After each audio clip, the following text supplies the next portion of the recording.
this video, I'm going to be replacing the shower head, and in another video, I'll show you how to replace the handle. In case you're interested, here's the product information for my replacement parts. My shower already had a Delta system in it, and I thought it would be easier if I replaced it with another Delta system. I really didn't want to get into the plumbing inside of the walls. I just wanted a quick cosmetic fix. Be sure to read through your instruction manual before you start working on any project. Here are the tools that I used. For this project, you need to shut off the water to your house. There should be a lever next to a pipe. You just reach in, grab that lever, and pull until it is perpendicular with the pipe. It's going to take a bit of effort to get that lever pulled down.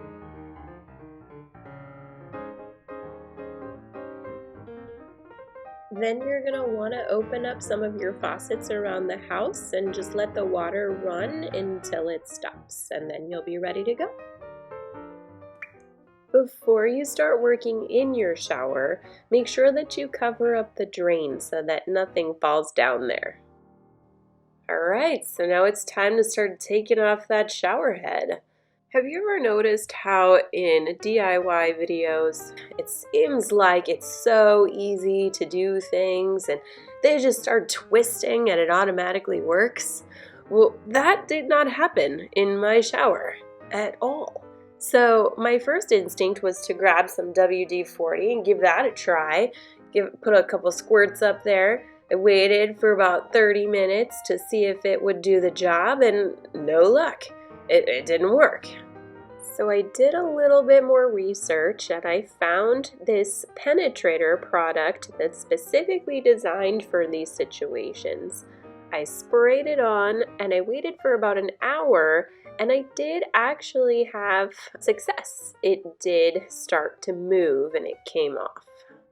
I would just say, if things aren't as easy as they look in a DIY video, don't give up. These are some other options for you to try. Next, I wanted to start removing that little piece against the wall. I believe it's called a flange. Mine had some caulking around it, so I cut it with a box cutter, and then I used a putty knife to kind of pop it off the wall, and then I pulled it off the arm of the shower. It was a little stubborn. I had some residue from the caulk left on my tiles, so I scraped it off with the putty knife. Just be careful that you don't push too hard. You don't want to scratch your tiles when you're doing this. I can't tell you how many websites and videos I looked at where they just said, grab the pipe and twist it right off. Yeah, that obviously worked. So I got out my handy tool, gripped the pipe with it, and applied some even pressure until it did actually start to give.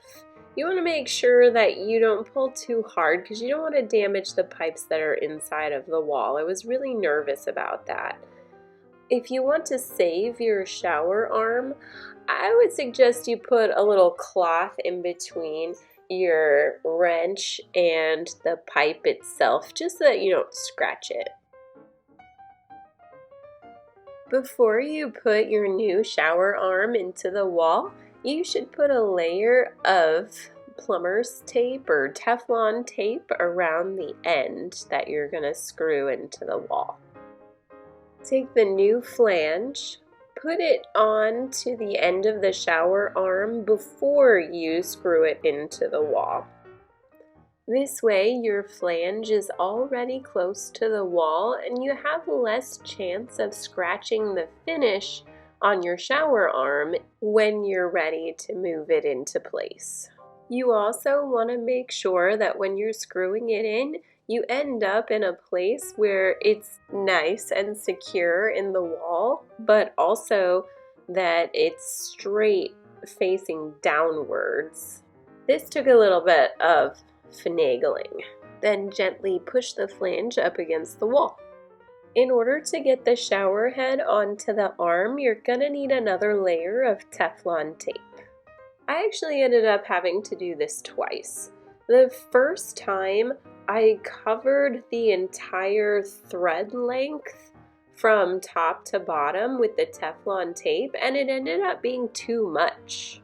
When I screwed the shower head onto the arm, you could still see the Teflon tape. It was too long.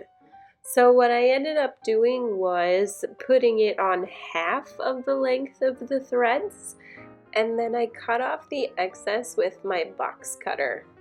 And then screw on your new shower head.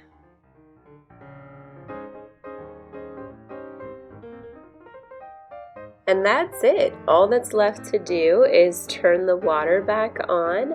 Two things to keep in mind when you're doing this is that you want to make sure that you have an open faucet running somewhere in your house, and you also want to turn the water back on somewhat slowly. If you turn the water back on too fast, there is a potential that it could cause some damage to your pipes. So go slow and try out your new shower head.